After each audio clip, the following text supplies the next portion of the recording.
Good morning, you are watching Newsi 24/7. Today's headlines are: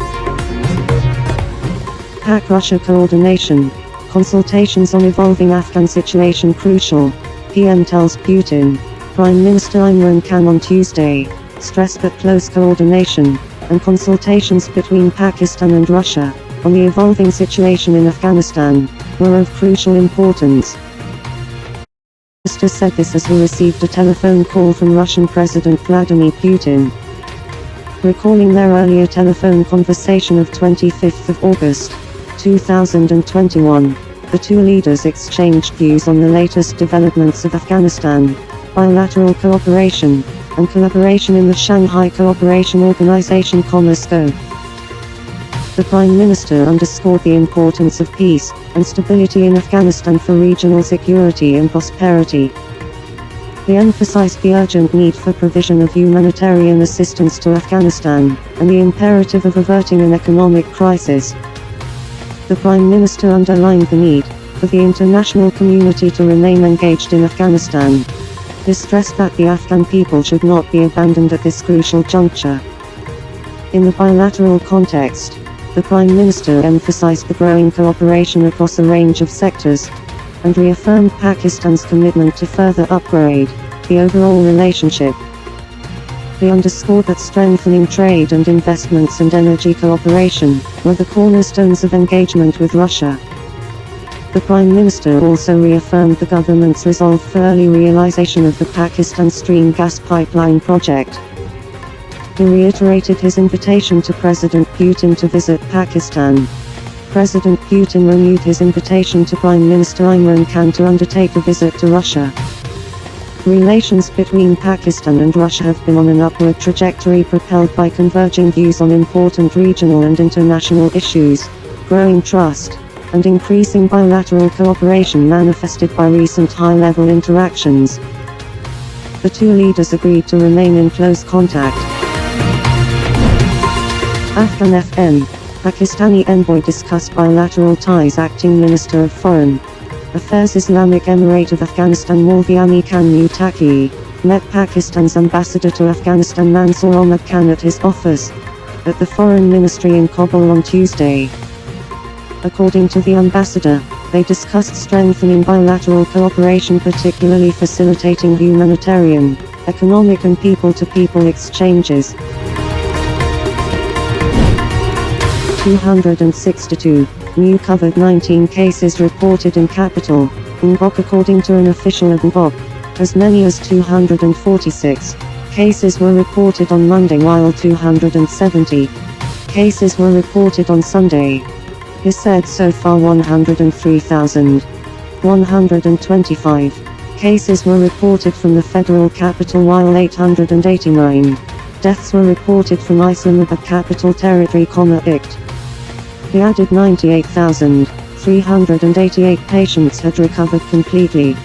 Commenting on the present corona situation across the country, an official of the Ministry of National Health Services said the government had taken appropriate measures and tightened restrictions to curb the COVID-19 disease, as the virus was continuing to spread fast in the country. He said the government was closely monitoring this wave, and it may lock down more areas if other interventions did not work in the next few days. He said the government had also adopted other measures to ensure that standard operating procedures (SOPs) were being followed in lockdown areas that had a high positivity ratio. He said Bangkok had access to data from all districts, and reviewed it on a daily basis. Its decisions were based on the spread of the virus, the success of SOPs enforcement, and the capacity of the healthcare system, he added. Meanwhile, on the direction of the Ministry of National Health Services, the district administration of Islamabad had continued surveillance of different areas of the capital to reduce transmission of the infection in the selected streets and other sectors. They also started taking action on the violation of SOPs related to the coronavirus while visiting marriage halls, markets, and petrol pumps by its inspection teams. The administration had been asked to take action on the violation of SOPs at shops, workshops, and restaurants. Governor Punjab Governor Qayyudri Mohammed Sarwar said on Tuesday, Electoral reforms vital to strengthen democracy. Parliament. Governor Punjab Governor Chaudhry Mohan Sawant said on Tuesday that electoral reforms were very important to strengthen the democracy and the parliament. He said the PTI government believed in strengthening institutions and not in confrontation with institutions, so as to strengthen the country. The governor stated this while talking to the media during his visit to national headquarters of Boy Scouts Association. Chief Commissioner Boy Scouts Association Sarfraz Qamar, Central Secretary Iftikhar Ahmad, Paymaster Sajjad Masood Chishti, along with Commissioner Administration of Boy Scouts Association Punjab, Mohammed Razin Bari, Rana Takasa and others were also present. Chaudhry Mohan Sawant said that putting obstacles in the way of electoral reforms was not service to democracy, adding that electoral reforms were necessary in order to strengthen the democracy in the parliament.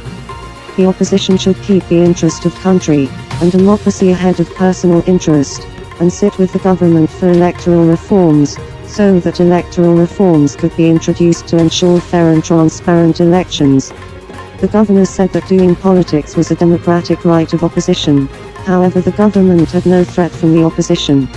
He further said that people had given the mandate to the government for 5 years, and the government would complete its tenure, under the leadership of Prime Minister Imran Khan. He said that the opposition should wait for the next elections, instead of hurling threats of protest, and let people decide from the power of their votes, that to whom they want to see in the government. Sawant said the government saved Pakistan from the economic bankruptcy through its well-conceived economic policies, and despite COVID-19, Pakistan was among the top 10 rising economies. Iran wants promotion of digital markets with Pakistan to boost bilateral trade. Envoy: Iran and Pakistan have great scope to enhance mutual trade relations, and should consider setting up digital markets to boost bilateral trade up to the potential of both countries. This was stated by Saeed Mohammad Ali Hosseini, ambassador of Iran, while interacting with the business community during his visit to Islamabad Chamber of Commerce and Industry ICI, along with Kodianlo Commercial Attack and Beheshti Secretary, said a press release issued here.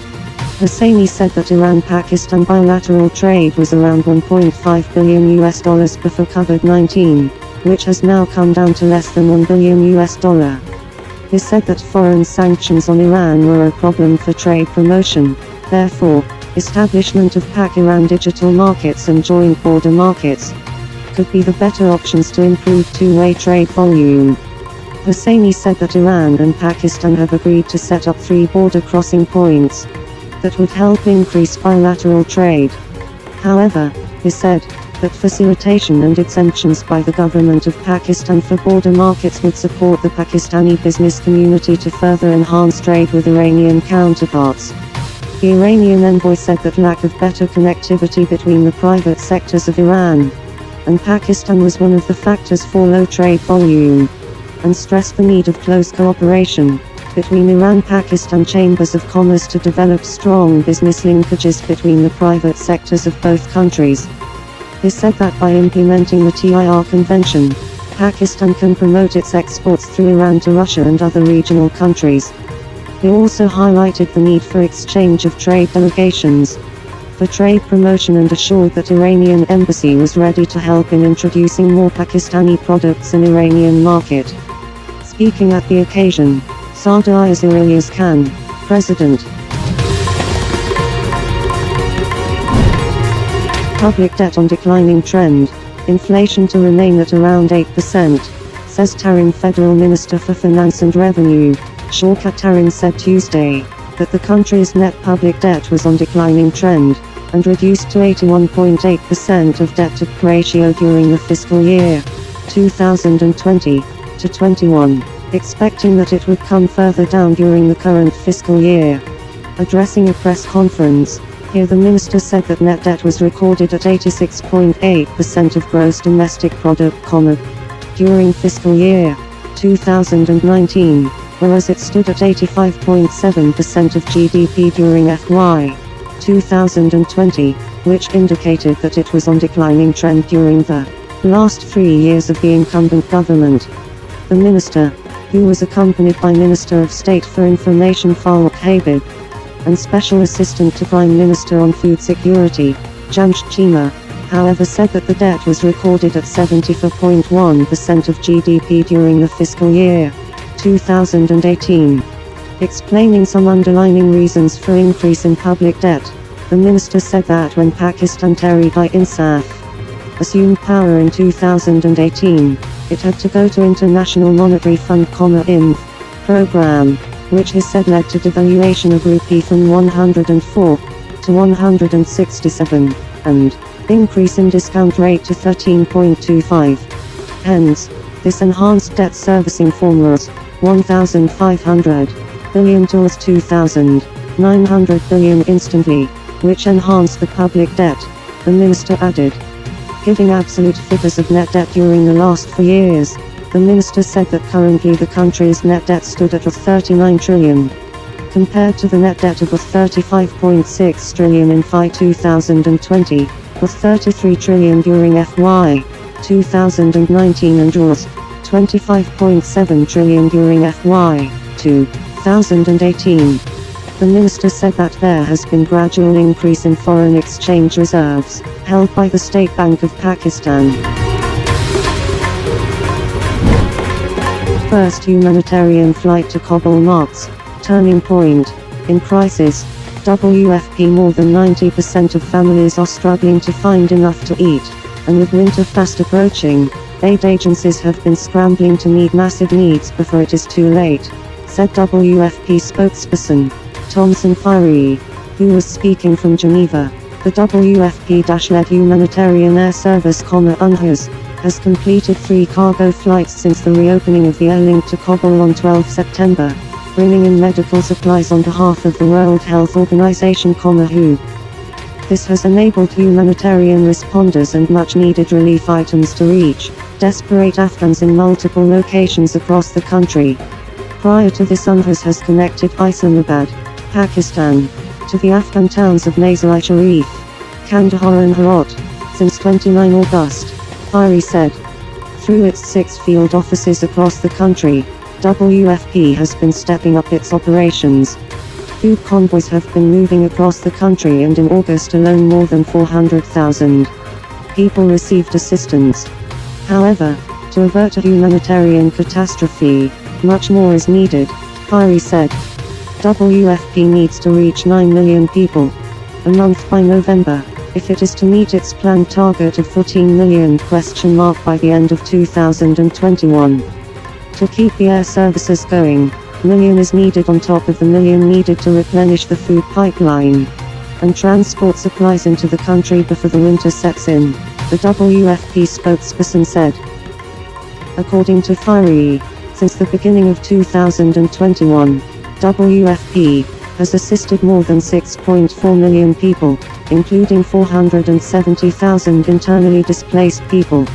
Among those are 170,000 pregnant and breastfeeding women, and 750,000 young children who need treatment for malnutrition, or who risk becoming malnourished. WFP has also deployed an additional 34 mobile health teams since the beginning of August, adding up to over 100 world leaders, including PM Imran Khan, to address UNGA's high-level debate next week. Prime Minister Imran Khan will be among more than 100 heads of state and government to address the annual high-level segment of the UN General Assembly session next week, according to the latest speakers list. The Pakistani leader will be speaking to the world leaders via video link on September 24, 2 days after the Assembly begins its general debate. PM Khan last addressed the General Assembly in 2019, when he delivered a strong speech that focused on the Kashmir dispute. Among others delivering pre-recorded statements, this year will be the presidents of Iran, Egypt, France, Indonesia, South Africa and Zimbabwe. Meanwhile, the 76th session of 193 member Assembly, which had gone virtual in 2020, due to the coronavirus pandemic, is opening Tuesday afternoon, under the chairmanship of Abdullah Shahid of Maldives, who was elected its president, replacing Volkan Bozkır of Turkey. This year's theme is building resilience through hope to recover from COVID-19, rebuild sustainability, respond to the needs of the planet, respect the rights of people, and revitalize the United Nations. US President Joe Biden, King Abdullah of Jordan, and the presidents of Turkey, Brazil, Venezuela and Palestine, as well as prime ministers of the United Kingdom, Japan and India will be among those leaders present at UN headquarters in New York to deliver their country's speech in high-level debate beginning on September 22nd. Prime Minister Narendra Modi is set to speak on September 25th, a day after he participates in the Quad Leaders Summit in Washington, D.C., hosted by President Biden on September 24th. Pakistan Foreign Minister Shah Mahmood Qureshi, who is reaching New York on September 20th, will participate in several events being held during the Assembly's high-level week. Thanks for watching Newsi 24/7. For more news, visit our website on www.newsi247.tv or follow us on Twitter, YouTube and Facebook.